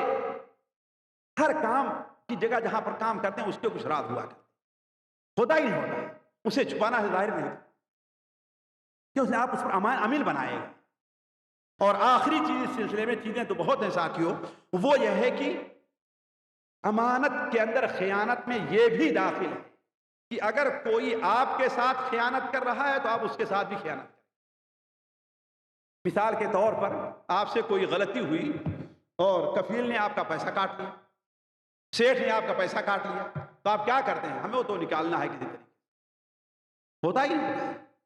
ہم سے اتنا معاملہ طے ہوا تو ہمیں تنخواہ کتنی دے رہا ہے، اتنی دے رہا ہے، لہذا ہم اس کو نکال لیتے ہیں. اور مثال بقالے پر بیٹھا ہے، اگر روزانہ 10-15 نکال لیا تو کیا فرق پڑنے والا، تو کیا معلوم ہوگا، معلوم ہوگا نا. اور حجت کیا ہے، ارے بھائی ہمیں ہمارا پورا حق نہیں دے. یہ طریقہ بھی خیانت میں داخل، اسلام اس کی اجازت نہیں. سنن ابو داؤد میں روایت ہے کہ نبی صلی اللہ علیہ وسلم نے ارشاد فرمایا، ادِ الامانۃ الی من ائتمنک ولا تخن من خانک. جس نے تمہارے پاس کوئی امانت رکھی ہے اس کو پوری کرو. ڈیوٹی کی شکل میں ہے، چیز کی شکل میں ہے، وقت کی شکل میں ہے، کسی بھی شکل میں ہے، وہ امانت تمہیں پوری کرنا ہے. ولا تخن من خانک، اگر تمہارے ساتھ کوئی خیانت کرتا ہے تو اس کا بدلہ خیانت سے تمہیں نہیں دینا. یہ صحیح حدیث سنن ابو داؤد میں نبی کریم صلی اللہ علیہ وسلم کا فرمان ہے. تو آپ ساتھ اگر کوئی خیانت کرے تو آپ اس کے ساتھ خیانت نہ کریں. بلکہ ایک تابعی ہیں یوسف بن ماہک المکی، وہ بیان کرتے ہیں کہ فلاں، نام نہیں لیا، فلاں صحابی وہ یتیموں کے نگران بیت المال کی طرف سے. ہوا یہ کہ پتہ نہیں کہاں سے غلطی ہو گئی کہ 1000 کا معاملہ 1000 درہم کا گڑبڑ ہو. اب انہوں نے اپنی طرف سے بھرا، انہوں نے اپنی طرف سے بھرا. پھر کہا ایک وقت ایسا آیا، چونکہ میں ان کا منشی تھا، میں لکھتا تھا، ایک بار ایسا آیا کہ ان لوگوں کی طرف سے 2000 درہم آ گئے جس کا کوئی حساب نہیں تھا. 2000 درہم ایسے آئے جس کا کوئی حساب نہیں تھا. تو ہم نے کہا کہ اب ایسا کہتے ہیں کہ 1000 اس میں سے لے لیتے ہیں، اس لیے کہ آپ نے دیا ہے اور آپ جو ہے غلطی ہو گئی تھی، کہیں آپ کھائے تو نہیں ہے نا، ذرا دیکھیں گے آپ کھائے نہیں ہیں. انہوں نے کہا کہ ہمارے نبی صلی اللہ علیہ وسلم نے ارشاد فرماتا، ولا تخن من خانک ادِ الامانۃ الی من ائتمنک، جو تمہیں امانت دی گئی ہے اس کو پورا کرو، اور جو تمہارے ساتھ خیانت کرے اس کے ساتھ خیانت نہ کرو. چھٹا ادب ساتھیوں یہ ہے کہ حرام عمل سے پرہیز کیا. جو کام حرام ہو، کمائی کا ذریعہ، کسی بھی چیز ذریعہ اسے پرہیز کیا جائے، اسلام اس کی اجازت نہیں دے. اسی لیے اللہ تبارک تعالیٰ نے جہاں ہمیں کام کا حکم دیا ہے وہاں پر فرمایا وَسَتُرَدُّونَ إِلَىٰ عَالِمِ الْغَيْبِ وَالشَّهَادَةِ، تمہیں غیب جاننے والے، حاضر جاننے والے کے پاس لوٹایا جائے گا اور تمہارے کام کا وہ بدلہ دے گا. تم کیا کرے تمہیں اس کا وہ بدلہ دے گا، ہے کہ نہیں؟ تو کہنے کا مطلب کوئی بھی عمل ناجائز اگر شریعت تم سے روزی کا ذریعہ ہے، جیسا کہ یہ بار بار آپ سنتے آئے ہیں، روزی کا ذریعہ اگر ہے تو ہمیں اس میں گڑبڑی نہیں کرنی ہے. چھٹا ادب کیا ہے ساتھیوں کے حقوق کا پاس و لحاظ کریں. عمومی طور پر بہت سے ہمارے بھائی کام کرتے رہتے، ان کے ساتھ ساتھی کام کرنے والے ہیں نا، ان کے ساتھیوں کے حقوق کو پاس لحاظ کیا. یہ ہماری کامیابی کا بہت بڑا ذریعہ ہے. یعنی ساتھیوں کے حقوق کیا ہیں؟ ہمارے ساتھی کا ایک حق ہے کہ اس کے ساتھ تعاون کیا. ہر آدمی جانتے ہیں کوئی کام کرنے میں ایک اسپیڈ کا نہیں ہو، ہر آدمی کوئی کام کرنے میں ایک صلاحیت کا نہیں ہو، ہر آدمی کوئی کام کرنے میں اتنا ہی تیز نہیں ہو. تو چاہیے کہ ہمارا ساتھی اگر کسی لحاظ سے کوئی کمزور ہے، کسی وجہ سے وہ غائب ہو گیا ہے، مثلا بیمار ہو گیا، نہیں آ پایا، تو ہمیں چاہیے کہ ساتھی مل جل کر کے اس کے کام کو پورا کریں۔ اللہ تعالیٰ ارشاد فرماتا ہے تعاونوا علی البر والتقوی ولا تعاونوا علی الاثم والعدوان، نیکی کے کاموں پر ایک دوسرے کی مدد کرو۔ اور اس حدیث کو بھی ذرا غور کریں جو صحیح مسلم شریف میں ہے کہ جب تک بندہ اپنے بھائی کی مدد کرتا رہتا ہے اللہ کی مدد اس کے ساتھ شامل ہے۔ بسا اوقات ہوتا کیا ہے ساتھیوں، ہم اگر کسی آفس میں ہیں، کسی اور جگہ ہیں، ہمارا کوئی بھائی وقتی طور پر کرسی سے غائب، کوئی آدمی ایسا کام لے کر کے آئے جو اس کا ہم کیا کریں، ارے بھائی نہیں ہے تو میں کیا کروں، خاص طور پر اگر اس کے ساتھ ہماری تھوڑی سی ناچاکی چل رہی ہے، بھائی ناچاکی کو آپ کنارے رکھیں، آپ کامیاب ہونا چاہتے ہیں، آگے بڑھنا چاہتے ہیں تو اپنے بھائی کی مدد کیجیے، ساتھی کی مدد کیجیے، ہے کہ نہیں؟ تو یہ بھی ادب ہے کہ ایک دوسرے کی مدد کی جائے۔ آٹھویں چیز یہ ہے کہ مشورے سے کام لیا جائے، یہ کام کے ادب میں داخل۔ بھائی مثال کے طور پر آپ یہاں پر آئے، کچھ لوگ اتنی بڑی ناک والے ہوتے ہیں کہ کسی سے مشورہ نہیں کرنا چاہتے، کسی نتیجہ کیا ہوتا ہے؟ میرے سامنے بہت سے مشاہدے ایسے ہیں، مشورہ نہیں کیا، نتیجہ کیا ہے؟ کامیاب ناکام۔ آپ مثال طور کہیں دوسرے شہر میں گئے، اپنے شہر کو چھوڑ کر کے اپنے ملک چھوڑ دوسرے ملک میں گئے، وہاں جو لوگ موجود ہیں، سمجھدار لوگ ہیں، ذرا پہلے ان سے مشورہ تو کیجیے، ان سے مشورہ لیجیے کہ ہمیں یہ، اس لیے کہ مسلمانوں کے بارے میں اللہ تعالیٰ کا حکم کیا ہے؟ وَأَمْرُهُمْ شُورَى بَيْنَهُمْ، ان کے معاملات ایک مشورے سے طے پاتے، اور مشورے کے اندر اللہ نے بڑی برکت رکھی، بڑی برکت رکھی۔ حسن بصری کہتے ہیں کہ اللہ تعالیٰ نے اللہ کے رسول کو کیا حکم دیا؟ وَشَاوِرْهُمْ فِي الْأَمْرِ، معاملات میں ان سے مشورہ کیجیے۔ حالانکہ اللہ اور اس کے رسول مشورے کے محتاج نہیں ہیں، کہ محتاج ہیں، اللہ اور اس کے مشورے کے محتاج نہیں ہیں، لیکن ہمیں اور آپ کو تعلیم دینا کہ جو آدمی مشورہ کرتا ہے وہ کبھی ناکام نہیں ہوتا۔ تو کوئی بھی بات ہو تو اس کو مشورے سے کام ہمیں لینا چاہیے، اور وہیں پر جو مشورہ دے اس کے اوپر واجب ہے کہ صحیح مشورہ دے۔ بسا اوقات ہوتا کیا ہے کہ ہم یا تو سیٹ کی دشمنی، اس کی مخالفت، یا اس آدمی کے آنے سے ہمیں کچھ الرجی ہے تو اس کی وجہ سے ہم اسے صحیح مشورہ نہیں، ہم اسے صحیح مشورہ نہیں دیتے ہیں۔ بسا اوقات اگر چھوڑ کر کے چلے جاؤ، میں مثال دوں، ابھی قریب بتایا رہے، بڑے مشاہدات ہیں ہمارے ساتھیوں، اگر ہم ہر جگہ مشاہدات کو رکھتے رہیں تو وقت گزر جائے گا، نہیں ہو پائے، نہیں کر پائیں گے۔ ابھی ایک صاحب ایک دکان پر تھے مثال کے، وہ چھٹی گئے، کفیل سے اختلاف ہوا اور دوسرا آدمی ہے وہاں پر، ان کا رشتہ داری وہ کام کر، تو اب چونکہ وہ نیا آیا تھا ان سے مشورہ لے تو اس کو ایسے ہی الٹا سا مشورہ دیا، چھوٹا کیوں لیتے ہو تمہیں؟ بھائی آپ جب کام کرتے رہے، آپ دیکھیے کہ آپ چلے گئے ہیں تو آپ کا رشتہ دار ہے، بجائے اس کے کہ سیٹ سے اختلاف ہوگا، دکان نہیں چلے گی، اس کا نقصان ہوگا نہیں نقصان ہوگا؟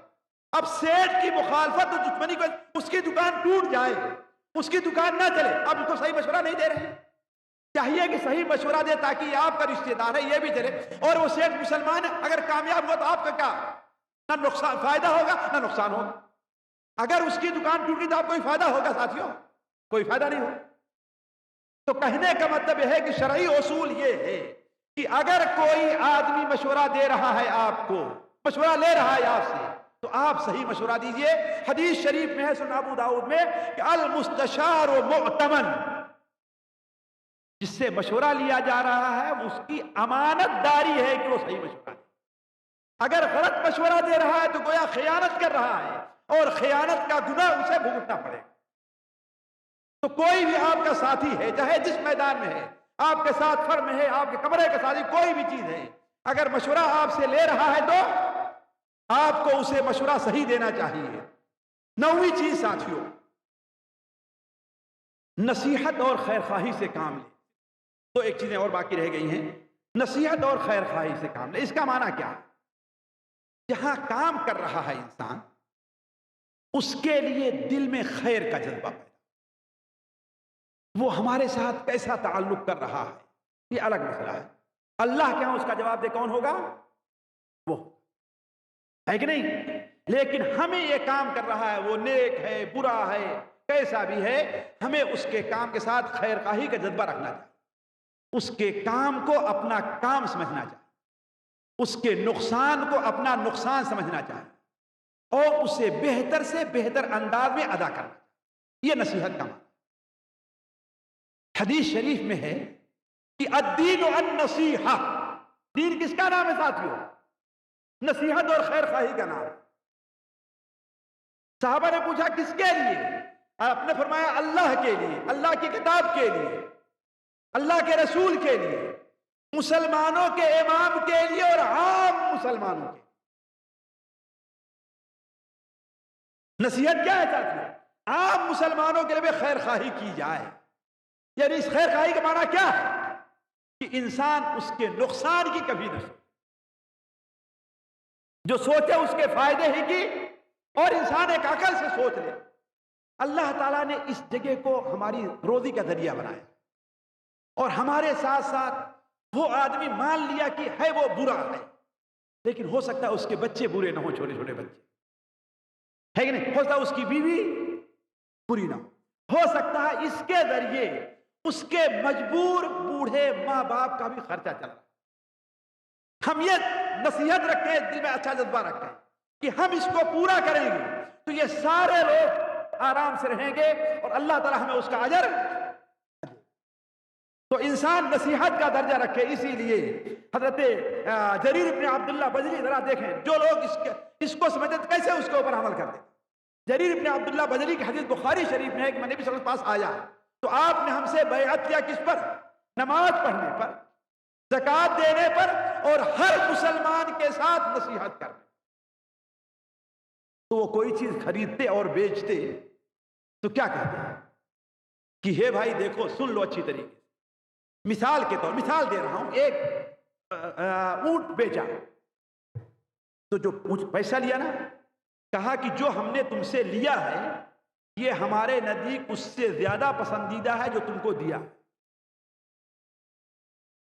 جو ہم نے تم سے لیا ہے یہ ہمارے نزدیک اس سے زیادہ پسندیدہ جو ہم نے تم کو، اس لیے کہ اگر یہ پسند تو ہم میں بیچتا کیوں؟ ہے کہ نہیں؟ اگر ہمیں پسند وہی ہوتا کیوں بیچتا بھائی؟ میں یہ خرید رہا ہوں، پیسہ تم کو دے رہا ہوں، مجھے یہ جو چیز ہم نے خریدی ہے یہ میرے نزدیک زیادہ محبوب ہے اس سے جو تم کو دیا ہے۔ اور ہمارے نبی نے ہر مسلمان کے ساتھ نصح اور خیر خواہی کا حکم دیا ہے، لہذا میں تم سے یہ بتا دے رہا ہوں، تمہیں اگر یہ سودا کرنا ہے تو کرو ورنہ نہ کرو۔ ذرا دیکھیے صحابہ کرام نبی کریم صلی اللہ علیہ وسلم کے فرمان کو، تو ساتھیوں اس لیے کامیاب ہوئے دنیا کے اندر، نماز پڑھی کر کے کامیاب ہوئے ہیں، روزہ رکھی کر کے کامیاب ہوئے، نماز چھوڑ کر کامیاب نہیں ہوئے۔ اور آج ہم یہ سمجھتے ہیں کہ نماز وغیرہ چھوڑ کر کے جتنے آزاد ہوں گے دنیا محنت کرو ویسے کامیاب ہوگا، نہیں۔ نماز پڑھیے، روزہ رکھیے، اور اس کے ساتھ ساتھ ان اصول کو اپنائیے، آپ کامیاب۔ تو کہنے کا مطلب ہے کہ ہر آدمی جہاں پر کام کرا اس کے ساتھ نصیحت۔ بلکہ مسند ابو یعلا میں ایک حدیث میری نظر سے گزری کہ ایک صحابی ہیں واثلہ ابن اسقع رضی اللہ تعالیٰ، نبی صلی اللہ علیہ وسلم صحابی، انہوں نے ایک حدیث بیان کی کہ کوئی شخص کوئی چیز بیچتا ہے، اگر اس میں کوئی عیب ہے تو ضروری ہے کہ بتا دے، اس کو عیب کو ضرور بتا دے، اور اگر عیب کو نہیں جانتا، بلکہ یہاں تک ہے اگر کوئی دوسرا آدمی بیچ رہا ہے اور اس میں چیز میں عیب جانتا ہے تو اس کو بھی جا کر بتائے بھائی اس چیز میں یہ عیب ہے، اگر جو بیچنے والا نہیں بتا۔ آج لڑائی ہو جائے ہے کہ نہیں؟ لیکن جب لوگ دین کے اوپر عامل تھے اس بارے میں لڑائی نہیں۔ ابو سیبہ نامی ایک تابعی ہے، وہ کہتے ہیں کہ میں واثلہ رضی اللہ تعالی عنہ کے گھرانے میں گیا ایک اونٹ لینے، اونٹ خرید کر کے میں جا رہا تھا تو کیا دیکھتا ہوں کہ تہبند باندھتے ہوئے گھسیٹتے ہوئے بھاگ کر کے آئے ہیں، اے اللہ کے بندے، اے اللہ کے بندے، رکو رکو رکو، کیا معاملہ؟ کہا تم نے اسے خرید لیا ہے؟ کہا کہ ہاں۔ کہا کہ اس میں جو عیب ہے تمہیں بتایا گیا؟ عیب کیا؟ دیکھو ماشاءاللہ دیکھنے میں بڑی تندرست ہے، صحیح چل رہی، اس میں عیب کیا ہے؟ کہا یہ بتاؤ تم تندرست کہہ رہے ہو تو تم نے گوشت کے لیے لیا ہے یا کہ سواری کے لیے لیا ہے؟ تم یہ کرو بظاہر تندرست ہے نا، تو تم نے خریدا کیوں ہے اس کو؟ گوشت کے لیے کہ سواری کے لیے؟ کہا میں حج کرنا چاہتا ہوں۔ تو کہا یاد رکھو اس کے پیر میں نیچے تھوڑا سا عیب ہے، اس کے پیر میں نیچے تھوڑا سا، اصل میں کیا ہوتا ہے چلتے چلتے جب گھس جاتا ہے نا، جب گھس جاتا ہے، نقر کہتے ہیں اس کو عربی میں، جب گھس جاتا ہے کوئی دھبا پڑ جاتا ہے، تھوڑی دور تو چلے گی لیکن اس کے بعد کیا ہے وہ؟ کہا کہ اس میں تھوڑا سا عیب ہے۔ اب جس کی اونٹنی تھی کہا کہ اللہ کے بندے میرا سودا کیوں خراب کر رہے ہو؟ لیکن انہوں نے کہا کہ نہیں، ہمارے نبی صلی اللہ علیہ وسلم نے بیان فرمایا ہے کہ کسی انسان کے لیے جائز نہیں ہے، کسی انسان کے لیے یہ جائز نہیں ہے کہ کوئی ایسی چیز بیچے جس میں اگر کوئی عیب ہے تو اس کا عیب کو نہ بتائے، اور اگر کوئی آدمی بیچ نہیں رہا لیکن بیچنے والے کو دیکھ رہا ہے، اگر اس میں کوئی عیب ہے تو اس کے لیے بتانا ضرور لیتا ہوں، بتا دے رہا ہوں۔ تو کہنے کا مطلب یہ ہے ساتھیوں، نصح سے کام لینا چاہیے۔ 10ویں چیز ساتھیوں ادب یہ ہے کہ یہ بتائیے انسان دنیا میں پیدا کیوں کیا گیا ہے؟ جی اللہ کی عبادت کے لیے، لہذا کوئی ایسا کام اس کے لیے کرنا جائز نہیں ہوگا جو اللہ کی عبادت میں رکاوٹ بنے۔ کوئی ایسا کام، نہ کوئی نوکری جائز، نہ کوئی پیشہ جائز، نہ کوئی ایسا کام کیا جائے گا کہ عبادت کے اندر رکاوٹ بنے۔ اس لیے کہ انسان کماتا کیوں ہے؟ اس لیے کہ زندہ رہے۔ زندہ کیوں ہے؟ تاکہ اللہ کی عبادت کرے، ہے کہ نہیں؟ زندہ کیوں ہے؟ تاکہ اللہ کی عبادت کرے۔ اب اگر جو ہے وہ اللہ کی عبادت ہی نہیں کرتا ہے تو زندہ رہنے کا فائدہ، کمانے کا فائدہ کیا ہے؟ تبھی تو اللہ تبارک و تعالیٰ نے سورہ منافقون، جو سورت نبی صلی اللہ علیہ وسلم ہر جمعے کو تقریباً پڑھا کرتے تھے، یا ایک جمعہ چھوڑ کر کے ایک جمعہ، اس میں ایک سورت المنافقین بھی ہے نا سورت المنافقین۔ اس سورت کا آخری رکوع ساتھیوں کہاں سے شروع ہوتا؟ یا ایھا الذین آمنوا لا تلہکم اموالکم ولا اولادکم عن ذکر اللہ ومن یفعل ذلک فاولئک هم الخاسرون۔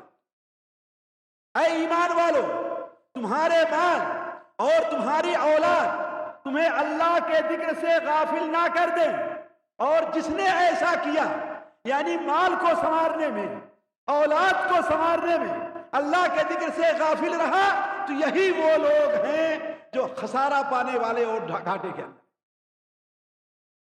اور اس نقطے پر پھر غور کریں، یہ آیت منافقین کی صفات بیان کرتے ہوئے نازل، گویا اللہ کے ذکر سے غافل ہونا مال کمانے کی وجہ سے، ڈیوٹی کی وجہ سے، نوکری کی وجہ سے، بچوں کی وجہ سے اللہ کے ذکر سے غافل ہو جانا، یہ نفاق ہے، یہ ایمان ہے۔ میں اپنی طرف بات نہیں کر رہا، برا نہ مانیں گے کوئی،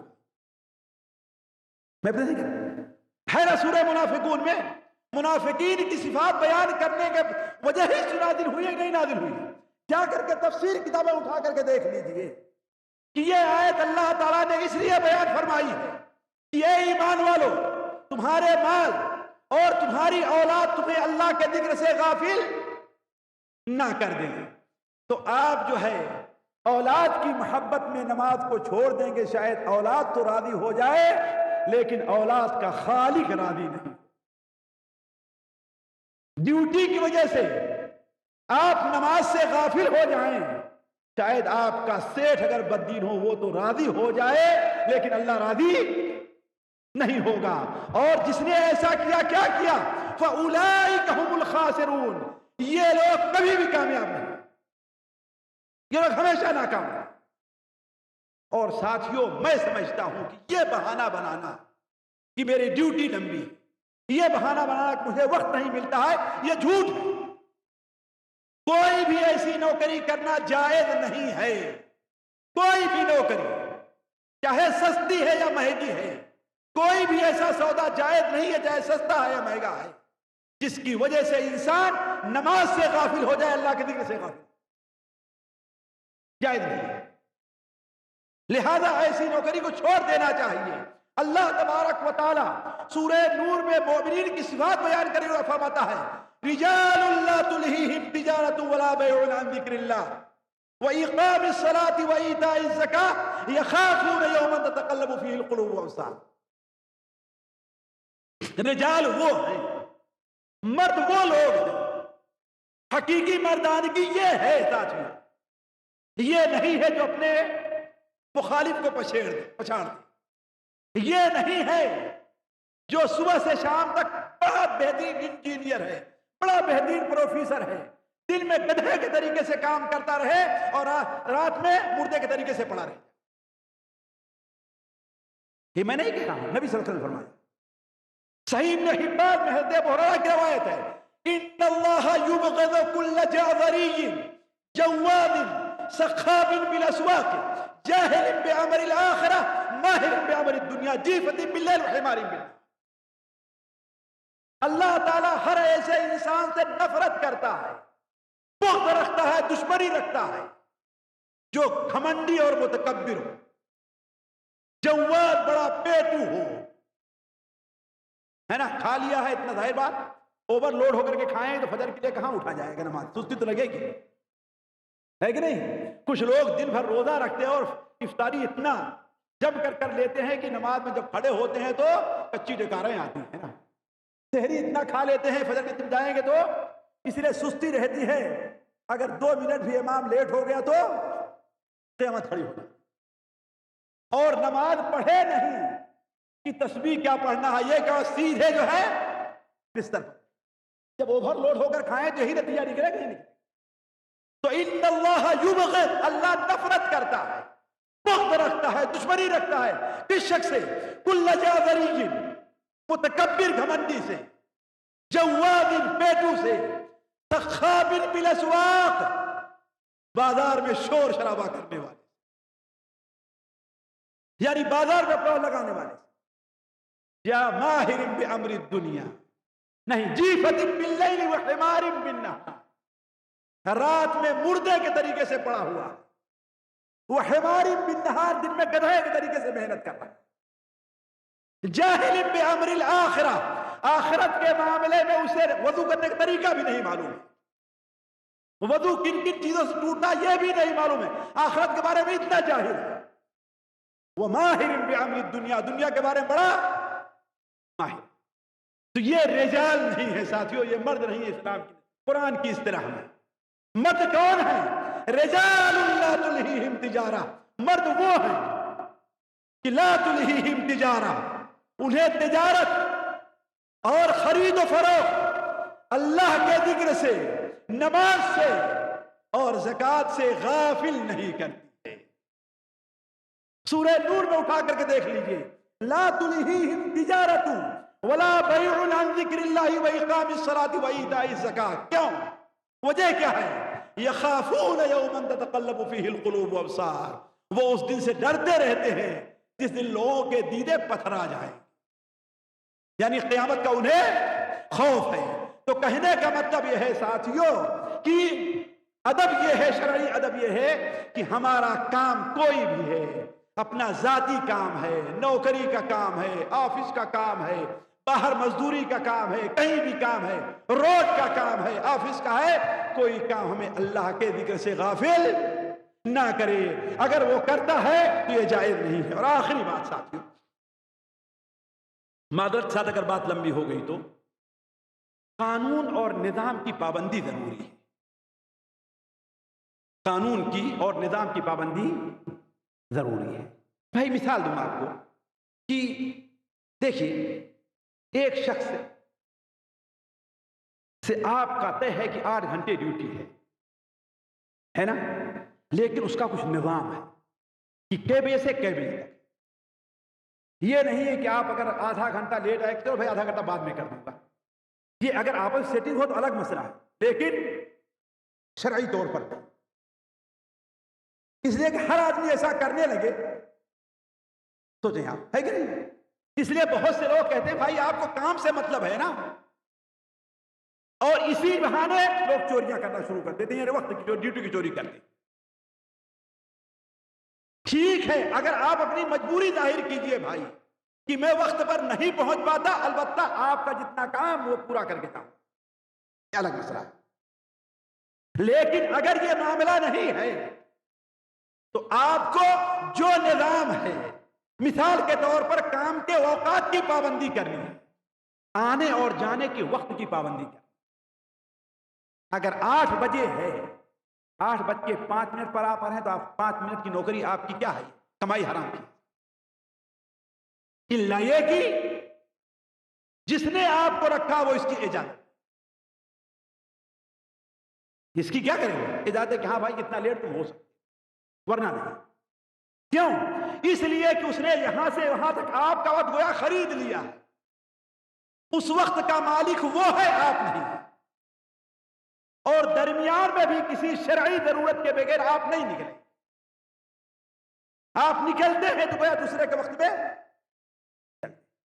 تو کامیابی کا ایک اصول یہ بھی ہے، کام کا ایک ادب یہ بھی ہے کہ انسان جہاں کام کر رہا ہے اس کے قانون کیا ہے، اس کے نظام کی پابندی بھی ضروری ہے، اس لیے کہ ہر جگہ کچھ نظام اور اصول ہوا کرتا، بغیر نظام اور اصول کے کام نہیں۔ مثال کے طور پر ایک بات یہ بھی ہے کہ جو آپ کا ذمہ دار ہے اس کی بات آپ مانیں، آپ اپنے مزاج سے کام نہ کریں، ہے نہیں، آپ اپنی طبیعت سے کام نہ کریں، جس نے آپ کو رکھا ہے وہ، یا اس نے اگر کسی کو آپ کے اوپر مدیر بنا دیا ہے وہ، لیکن مدیر کو بھی چاہیے کہ اپنے ساتھیوں کے ساتھ کیا تعاون اور اصول سے کام۔ ساتھیوں بڑے افسوس کی بات، بڑے افسوس کی بات، یہ ہمارے خصوصاً بر صغیر جہاں ہم لوگ رہنے والے ہیں، یہ چیز میں اپنا تجربہ اگر بتاؤں لوگوں کے تو آپ لوگ تعجب کریں۔ مثال کے طور پر ہمارے یہاں ہاسپٹل میں ڈاکٹروں کا مدیر کیا تھا؟ ایک کسی دوسری نیشنلٹی کا تھا، لوگ اس سے شاکی تھے لیکن اس پر شاکی نہیں تھے۔ ہوا کیا کہ اپنے یہاں کے لوگوں میں وہ کہیں چلا گیا، چھٹی چلا گیا یا کچھ چلا گیا، تو اپنے یہاں بر صغیر یعنی ہندوستان، پاکستان، بنگلہ دیش، یہ تین ظاہر بات ایک ہی ملک پہلے مانا جاتا تھا، اور یہ تینوں لوگ اپنے کو تقریباً ایک ہی سمجھتے ہیں، ہے کہ نہیں ہے؟ وہاں کا ایک آدمی ان کا مدیر بنا۔ خود ڈاکٹروں نے مجھ سے کہا کہ ہم لوگ اللہ سے دعا کرتے ہیں کتنا جلدی وہ آ جائے کس سے چھٹکارا ملے، اللہ کی قسم بتا۔ اور جب ان سے بات ہوئی تو کہا یہ صرف ہمارا معاملہ نہیں ہے، الباحہ سے ہمارے ایک ساتھی نے ٹیلی فون کیا کہ اگر فلاں نیشنلٹی کا رہتا ہے تو کچھ رحم کرتا ہے، لیکن ہمارے لوگ آتے ہیں تو بالکل فرعون بن جاتے ہیں۔ تو ساتھیوں ہم یہاں پر سعودیوں اور مصریوں کو برا بھلا کہتے ہیں نا، لیکن ہمارے لوگ اگر وہاں پر ہو جایا کرتے ہیں، کوئی جاتا ہے تو ہمارے ساتھ جو معاملہ کرتے ہیں وہ ان سے برا رہا گا۔ میں بتاؤں یہاں پر ہمارے یہاں کے آنے والے ایک صاحب کو ذرا سا کچھ اچھا مقام مل گیا، وہ اپنے کفیل کے نام سے کچھ نوکروں کو لے کر کے آئے ہندوستان، پاکستان، یہاں کے لوگوں کو آپ مانیں کہ رمضان میں روزہ نہیں رکھنے دیتے، اپنے یہاں کے کہتے تھے یہاں ہم نے تمہیں روزہ رکھنے کے لیے نہیں بلایا، کس کے لیے بلایا ہے؟ کام کرانے کے لیے بلایا۔ جی یہ میں ابھی تک لوگ موجود ہیں، ان کے گواہی دلوا سکتا ہوں۔ تو کہنے کا مطلب یہ ہے کہ جہاں اس کے اصول کی پابندی کرتی ہے وہاں جو ہمارا ذمہ دار ہے۔ اس لیے ساتھیوں ایک الگ موضوع تھا، درمیان بات آ گئی تو ہم نے کہہ دیا، یہ کام کرنے والوں کے آداب بتا رہا ہوں، کام کرانے والے کے آداب اور ہے شریعت۔ کام جو کراتا ہے اس کے آداب اور ہے کہ اپنے جو نیچے لیبر ہیں ان کے ساتھ کس طریقے سے وہ پیش آئے۔ ایک درمیان بات آ گئی تو ہم نے کہہ دیا۔ تو کہنے کا مطلب یہ ہے کہ ذمہ داروں کی بات ماننا یہ بھی کیا ہے؟ اصول میں داخل۔ نبی صلی اللہ علیہ وسلم نے کیا بیان فرمایا؟ اپنے امیر کی اطاعت کا حکم دیا ہے، امیر کی اطاعت کا، بلکہ بظاہر اگر امیر سے غلطی بھی ہو رہی ہے لیکن کوئی ایسی بڑی غلطی نہیں جس میں شریعت کی بہت بڑی کوئی مخالفت ہے، تو اس کی بات بھی ماننے کا حکم ہے شریعت۔ جی ہاں، یہ کوئی دوسرا موضوع جو آپ کے سامنے ہم رکھیں ہے نا۔ تو کہنے کا مطلب یہ ہے کہ جہاں پر ہم کام کر رہے ہیں وہاں پر اس کا جو اصول ہے اس کو سامنے رکھیں۔ مثال کے طور پر آنے جانے ڈیوٹی کا وقت ہے کہ نہیں ہے؟ اب ہمارے اوپر جو فورمین ہے، مدیر ہے، اس کی اطاعت، اس کی بات ماننے کا حکم ہے کہ نہیں ہے؟ ایک آدمی ہمارا ساتھی رہا کرتا ہے، بڑی دوستی رہتی، لیکن ہمارا فورمان بن گیا تو ہے بات صحیح نہیں صحیح ہے؟ آپ پوچھا کیوں آخر مجھے کیوں ہمیں اختلاف کیوں پیدا ہوا؟ اس کا مطلب یہ ہے کہ یا تو وہ غلطی کر رہا ہے تو ہم غلطی کر رہے ہیں۔ ہم یہ نہیں کہتے کہ آپ ہی غلطی کر رہے ہیں، کسی سے غلطی ہے کہ نہیں غلطی ہے، چاہے مزاجی طور پر غلطی ہو، حسد پیدا ہوا یا کوئی اور بات پیدا ہوئی، لیکن یہ غلطی ہے۔ اسی طریقے سے باہمی تعاون سے کام لینا۔ خیر یہ چند باتیں تھی ساتھیوں جو مجھے جلدی میں آپ کے سامنے آداب عمل کیا ہیں، ہمیں کس کام میں اپنا جو کام کریں، دنیا کا کام ہے کسی اور کوئی کام ہے، تو اس میں کامیابی کے لیے کیا اصول ہیں، یہ حدیث اور قرآن اور حدیث کی روشنی میں ہم نے آپ کے سامنے رکھنا چاہا۔ اگر اس کے اندر کوئی غلطی ہے تو اللہ تبارک و تعالیٰ سے میں معافی چاہوں گا، اور اگر ہماری باتیں حق ہیں تو اللہ تعالیٰ ہمیں اور آپ اور تمام مسلمانوں کو اس کے اوپر عمل کرنے کی توفیق عطا فرمائے۔ اللہ تعالیٰ ہمارا اور آپ کہاں پر بیٹھنا قبول فرمائے، یہاں جمع ہونے کی برکت سے اللہ تعالیٰ ہماری اور آپ کی اصلاح کر دے۔ سبحانک اللہم و بحمدک، اشہد ان لا الہ الا انت، استغفرک و اتوب الیک۔